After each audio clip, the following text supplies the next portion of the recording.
focus on breaking down risk management problems bit by bit until we find a solution. If you would like to discuss anything you hear on GPP with us, please reach out using the links in the description. Enjoy today's episode. All right, welcome to the show, Chris. Thanks for jumping on. It's fantastic to be here. Elliot, Ryan, Alex. Absolutely. We're excited. We were just listening to your story of the cruise ship behind you. So maybe we'll have to cut that in somewhere as we were talking, right? My faithful dog, as I call it. Yeah, there you go. There you go. So I'm excited to have you on today. I think we've got a lot of great content to hit. You may want to start, give everybody a little bit of background on who you are, what you do, kind of start there, and we'll see where we go. Sure. We'll do it from the present to the past, but not do too much. So, I run a company called ConnectAndSell.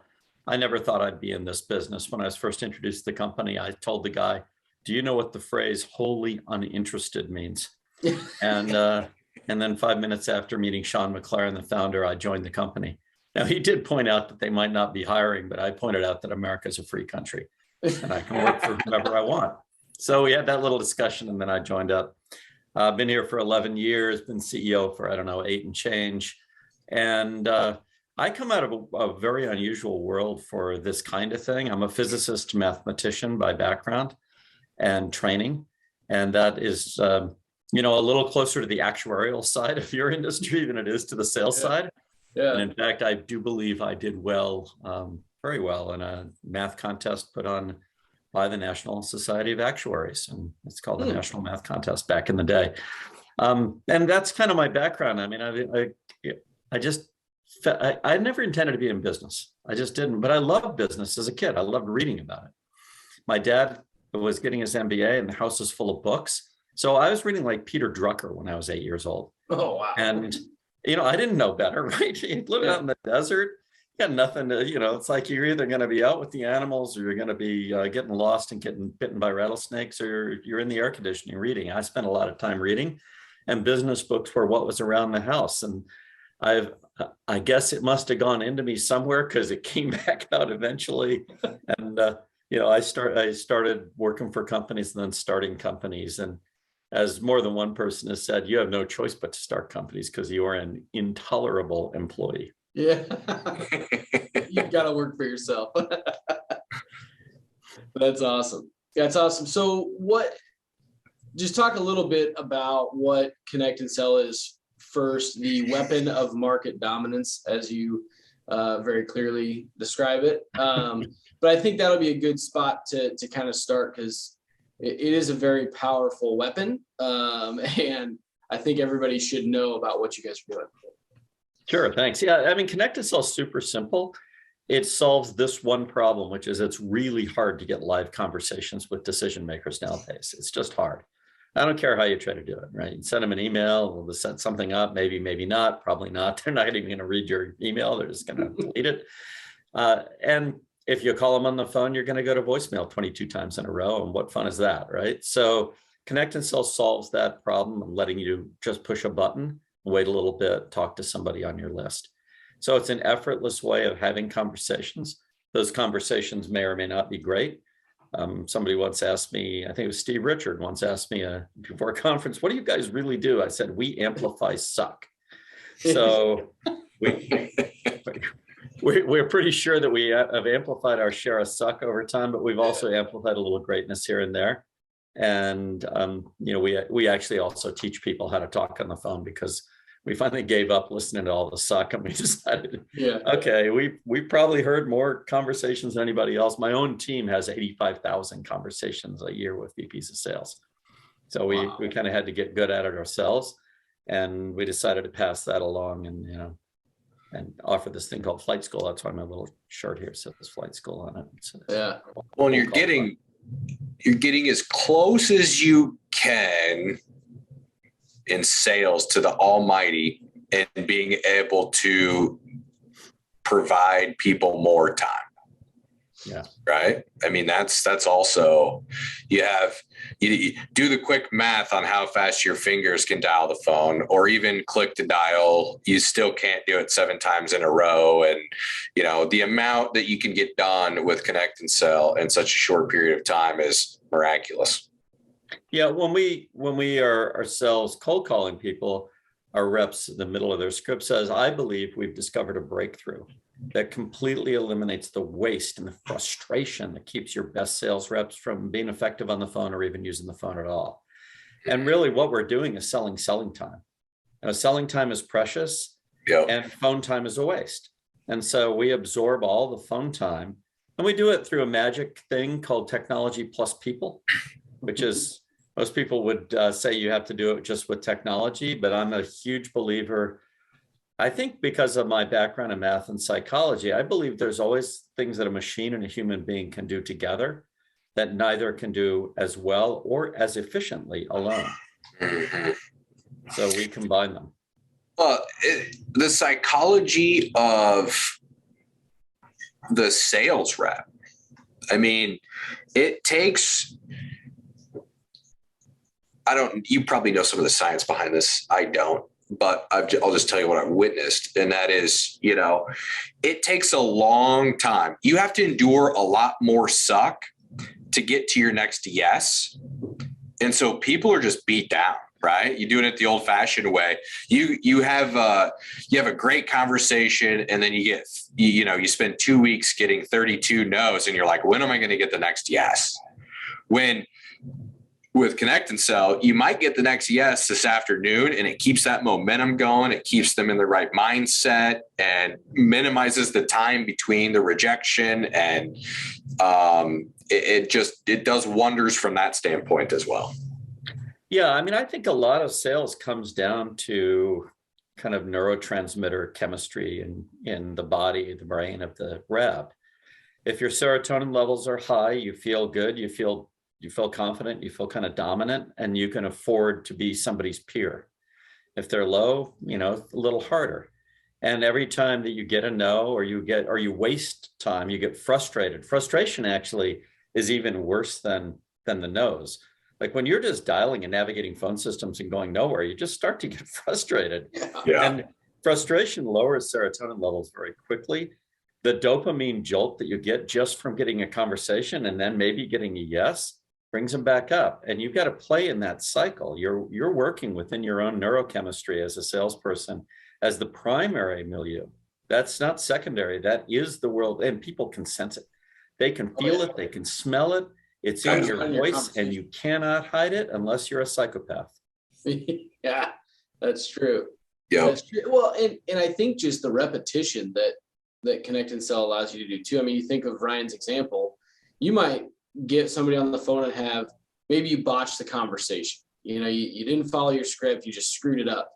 But you're ready for the next one. All right, I analyzed that. All right, I know what I did wrong. And then it's 5 days, 150 dials before you get the next prospect on the phone, and you're like, you didn't remember what you did wrong at that point. You're just ticked that it took you 150 dials. You're beat up, and you probably make the same mistake.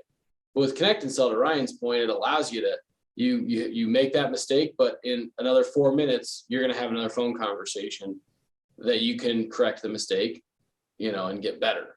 Right. And that's if you're self-coaching. If you're being coached, it's even better because we have a live coaching capability built into it. And so you can, like when we do flight schools, the coach is on, and in the first 2 hours, we coach the first 7 seconds of the conversation only, even though they're doing the whole conversation. And you'll be coached during a flight school session of 2 hours. You'll be coached probably 13, 14 times in those 2 hours on mastering the tonality of the first 7 seconds, which is key. I mean, the information that you're exchanging with another human being in a human conversation goes at about 20,000 bits a second. An email only has 5,000 bits in it. That's 4 emails a second going directly into that person's midbrain where they make their emotional decisions. It is unparalleled as a channel to somebody's decision process, but you better learn how to use it. And very little of that information is the words.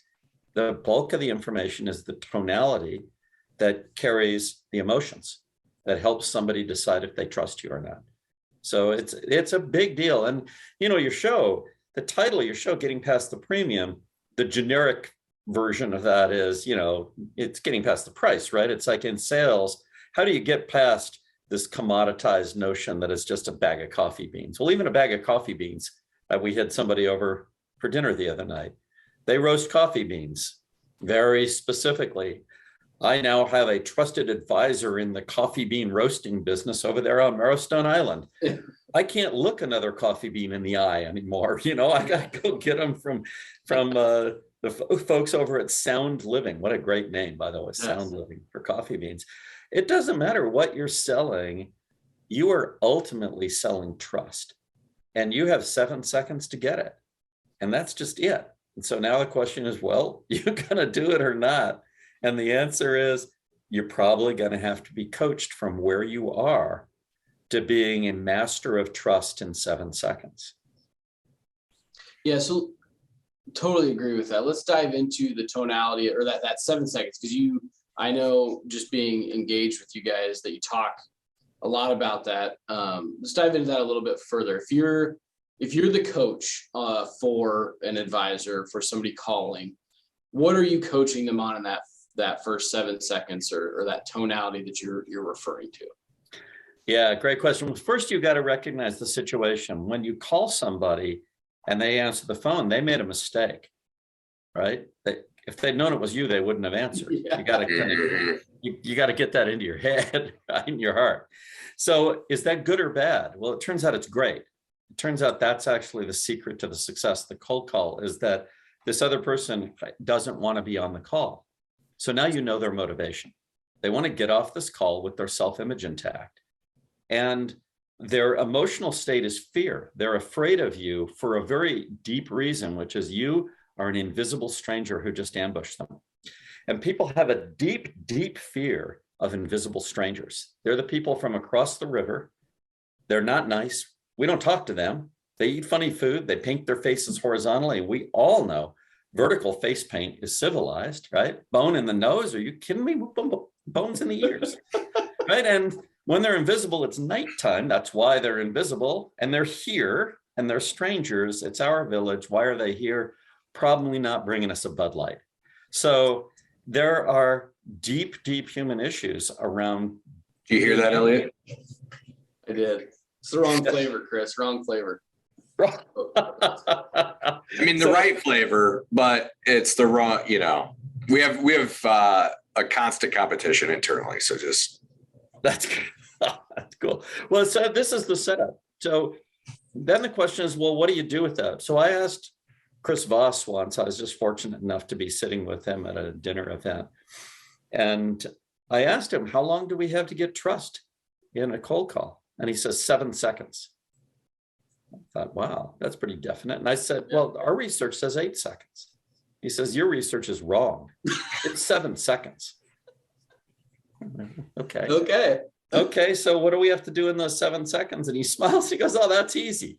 I'm looking at his glass going, is this a third bourbon or the fourth? Where are we in this process? You know, well, how's his blood chemistry doing? Right. Yeah. And he says, that's easy. He says, all we have to do is show this other person that we see the world through their eyes. And then we have to demonstrate to them that we're competent to solve a problem they have right now. And I said, wasn't the problem they have right now me? He said, bingo, that's why you're in charge. That's why a cold call cannot fail. If your goal is trust and you execute correctly, 100% of your cold calls work. And that is a shocking idea for people. Yeah. I mean, ConnectAndSell will deliver you. Shoot, my reps today, like I'm looking at one of them right now, stats, 4 hours, 57 minutes, and 22 seconds. And she has had 49 conversations with VPs of sales. Every one of those conversations succeeded because she's really good at using the first 7 seconds to get trust. And that's our goal. So the number one thing is to know, the starting point. Number two thing is to know how to get to the end. The number three thing is to know where the end is, and the end is trust. The rest is gravy. Once you have trust, if you don't blow it, and that was my last question to Chris, is like, okay, so now they trust me. So how long does that last? He says it lasts a lifetime until you blow it. Huh. So don't blow it. And that simplifies sales. Think about the math around that. It simplifies sales. So what we say in market dominance land is don't be so hung up on getting the meeting right now. First, get the trust, and then use the fact that this person answers the phone to have further conversations with them over time. Will eventually be comfortable taking the meeting. Now, if you're really good, you can get meetings at about a 25 to 30% level, but you've got to do the right things. And they're very, very subtle things. They're not easy. And you got to be very relaxed, and you also have to be soft on the time of the meeting. So in the old days, we had the manual calendar. It's like, it ought to be 2:00, blah, blah, blah. Well, in the virtual world, it's like, hey, if I send you an invite, it's on your calendar. Mm-hmm. So why am I so hung up on it? It's like, hey, Cheryl Turner, who works for me directly at ConnectAndSell, she's the ultimate master of this. And what she says is things like, she got to see in a rainstorm. He says, Cheryl, it's raining here in New York. It's cold. I'm wet. I'm putting gas in my car. Of course, I don't have my calendar available. You know what she said? Fantastic. Tell you what, I'm a morning person. I'll shoot you something for next Thursday. We'll move it around if we have to. Okay. What's he going to say? Yes. No. Because his goal is to get off this call with his self-image intact. His goal never changed. His goal is always the same. From the moment you realize your mistake until the call's over, your goal is you as the receiver of the call, your goal is to get off this call with your self-image intact. The constraint with your self-image intact is what you, the cold caller, use in order to cause this to go well. But then you got to have your goals lined up, which is trust first and avoid value at all costs. As soon as you go down the value route, you will get psychological reactance because you're saying, I'm great. So you ambush somebody and say, I'm wonderful. Yeah. They're going to go, no, you're not. Because after you ambush them, you already proved you're not wonderful. Yeah. I've got somebody that's more wonderful. So I'm all set. I'm all set. As soon as you say anything about value, you will get a relieved voice from the other person. They're saying, thank you for letting me get off this call right now. Yeah. You gave them the out. We're all set. That's your problem. You blew it in that, and you blew it in your scripting, by the way, because you let marketing language creep in there. And as soon as marketing language creeps in, oh, we help people like X, Y, and Z. Well, we provide this value, blah, blah, blah. It's all the we're set trigger. You're going to get it, and you can't counter it. How about this? No, you're not. Well, yes, I am set. No, you're not. You're on the third grade playground. You're screwed. So how do you go about building that trust then? If that's our number one goal when we're talking the first 7 seconds with somebody, how do we go about establishing that trust initially?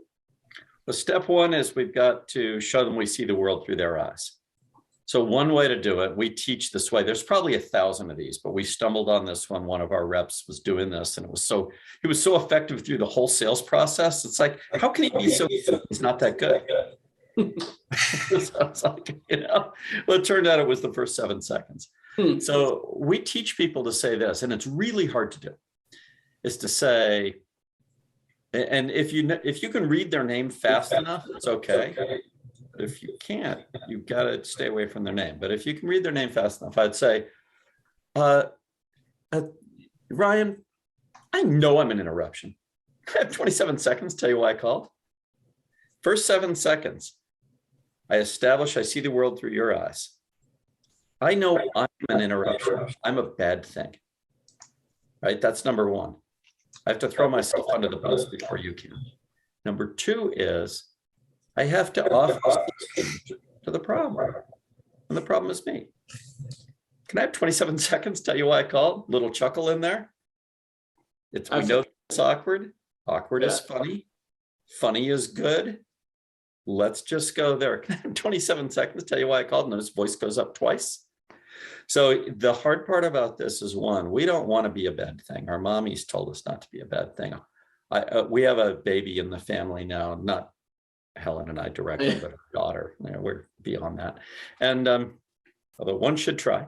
So this baby is she's being raised by the greatest parents in the history of parents, as far as I can tell.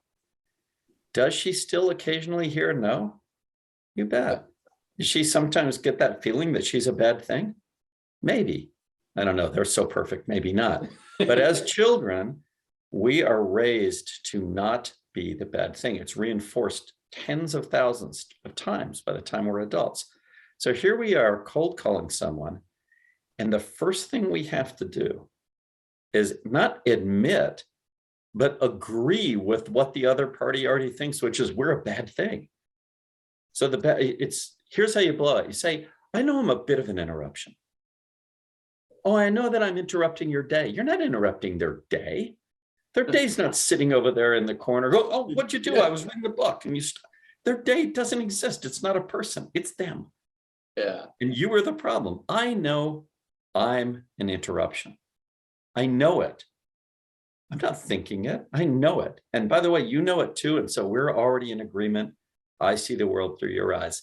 Now I have to change my voice from hard, flat, self-indicting, throwing myself into the bus to playful and curious.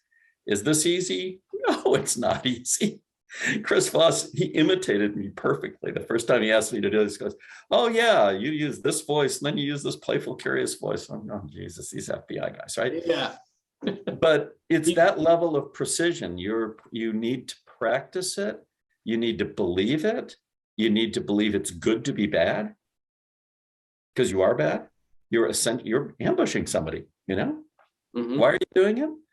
Well, my friend Scott Webb, he's over at Hub International. They do a little insurance work over there.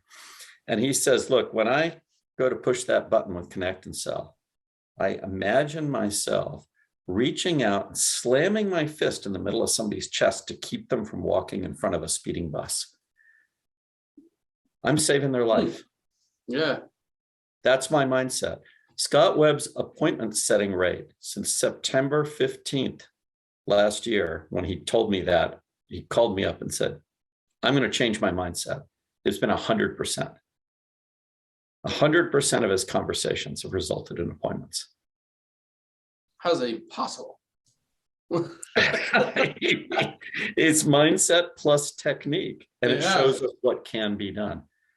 Hey, there are people who can high jump. I can't do that, right?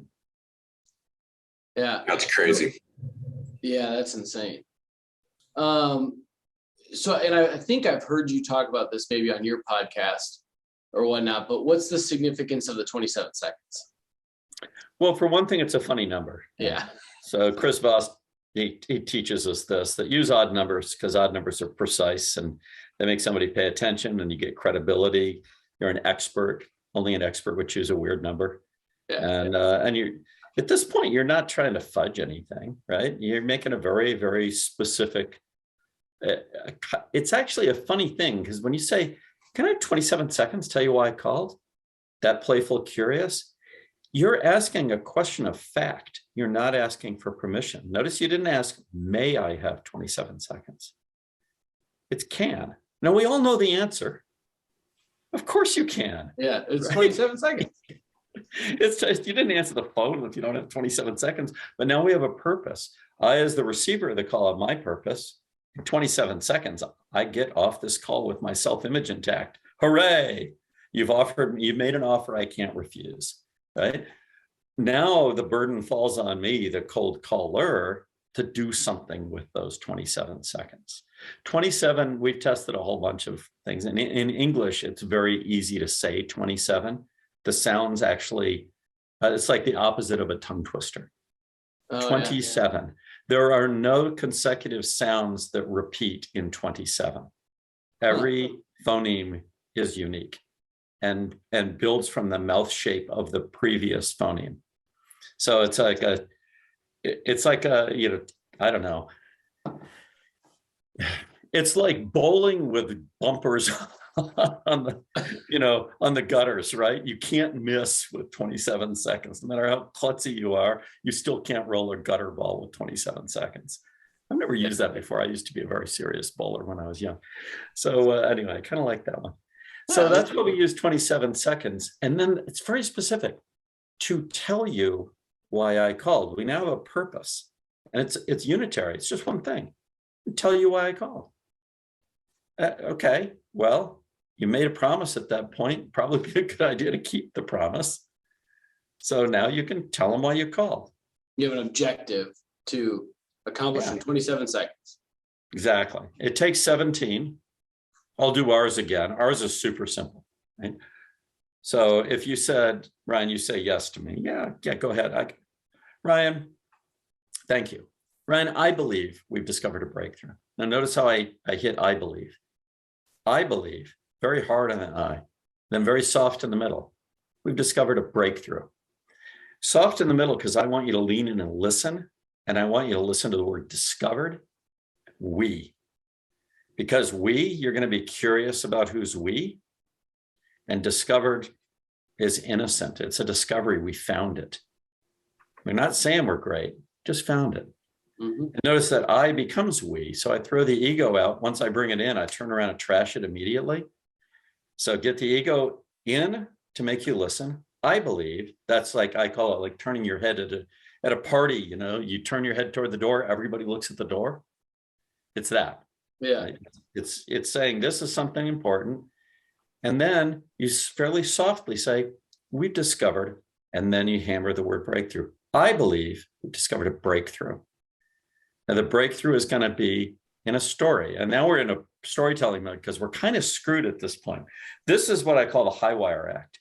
It's very, very difficult to go from, yes, we're doing this project together where I'm going to tell you why I called, and actually getting some content in there that doesn't blow the trust we already built. We're now in trust land. Sometimes we're better off just stopping, right? So this is where it's like, that we used to have this, I used to do a lot of rock climbing in a long, long time ago in Boulder, Colorado, and El Dorado Canyon had a wire across it. And I used to go walk out onto that wire, right? Oh. With a rope. I'm not that. Well, still. Oh. I did it in order to, because I was a serious climber. I was pretty used to looking down, but there was looking down, and then there's looking down, and this was looking down. It was like, oh, it was like 600 feet. Straight down. This is like that. This is the high wire act. It's not very long, but you've got to do it really, really precisely and keep yourself right in the center, which is, I believe we've discovered a breakthrough. Now it gets a little easier because the breakthrough gets to serve as the character, as the hero in a story. And everybody's ready to listen to a story. And it turns out the reason I called was to tell you a little story about our breakthrough. And our breakthrough is going to go off and slay a three-headed dragon and bring back the gold, because that's what a hero does. So I'm going to tell you one thing that our breakthrough does that is economic. Time, risk, money. I'm going to tell you one thing our breakthrough does that's emotional, usually frustration. You guys have to be careful because you could get real near the high tension wire called fear in the insurance business, right? You don't want to get near fear. Fear is a bad place to go, even though it's a great emotion. It's a little early in the relationship to bring our friend fear in. So probably not quite there. So we probably want to go with something around uncertainty or emotion or whatever. Uncertainty is fear's innocent friend, fear's little brother. It's all right. It's just uncertainty. It's okay to be uncertain. It's you're insulting somebody if you say they're afraid. It's just, there's delicacy in there. And then there's strategy, like where are you trying to go? You're probably blocked. We can probably help you. So just to wrap that up, economic, frustration, strategy were the three. Economic, emotion, strategy. Got it. That's what your breakthrough is going to do. The breakthrough is an actor. The breakthrough is going to do something. Ours is really simple. I believe we've discovered a breakthrough that completely eliminates the waste and the frustration that keeps your best sales reps from being effective on the phone or even using the phone at all. And the reason I reached out to you is to get 15 minutes on your calendar to share this breakthrough with you. That took 17 seconds, maybe 18. So I got a lot of time left. Right? The reason I reached out to you is to get 15 minutes on your calendar to share this breakthrough with you. I'm done. I've fulfilled my promise. I told them why I called. Now in the time that's left, I can ask a question. Do you happen to have your calendar available? in the same playful, curious voice years ago in the beginning of the conversation, right? Which was only about 22 seconds ago now. Yeah, you're still. So Yeah, you so then how often? long journey through 5 emotions. You start with fear, go to trust, from trust to curiosity to commitment, and then eventually there's action. Yeah, So it's a simple journey. How often do you find or you see your reps, you know, you're asking for time on the calendar, but how often does that result in a conversation outside of just getting time on the calendar? Too often. Too often. Probably too often. Yeah. So the worst is, so there's the we're set objection, right? Which you trigger all the time using marketing language and value and all that. That one's bad because it's unanswerable. And then there's what I call the Venus flytrap objection. And that one goes like this. Really, Chris? Tell me more. You're dead. If you answer that question, you are dead meat. No one has ever survived this one, because now what this person is doing is very subtly getting you to cough up the marketing language. They can say we're set, because they feel that little bit of a trap with the calendar question. Yeah. And they're clever. They're going to try to get out of that trap. And the best way to find the back door is through the we're set exit. But to get that, they've got to get you to tell them what it is you really do in a way that they can say, I already got one of those. Yep. And then you're screwed. It's so subtle because reps fall into this. They go, oh my God, they're curious. They're asking me questions. It's so great. They might want to buy. I got it made. It's like, yeah, I remember you probably acted like that at your senior prom too. And I bet you didn't marry that girl. So it's just like, keep it inside a little bit. Yeah. Be a professional. Just say, you've learned the hard way that an ambush conversation like this isn't a fair setting to talk about something this important. I'm a morning person. How's your Thursday? That's a good way to transition it. Yeah. Yeah. We call that feature launching, Chris, when people, start talking about what they do and how they do it before they really understand how they can help. Yeah. Or even before they have a relationship in which it's legitimate to talk about. I mean, you're not there yet. It's feature launching on steroids when you're 25 seconds in. Exactly. And, people do this in their lives, and many people live kind of unfortunately lonely lives because they can't wait for the relationship to evolve before they start putting the proposition out there. Right? You don't have to go to a lot of bars and watch a lot of behavior before you'll see it. Yeah. It happens. And it's like, well, okay, but if you want to have something good explored, you have to first let the relationship lead the exploration. You can't have the exploration lead the relationship. It doesn't work. The relationship must lead.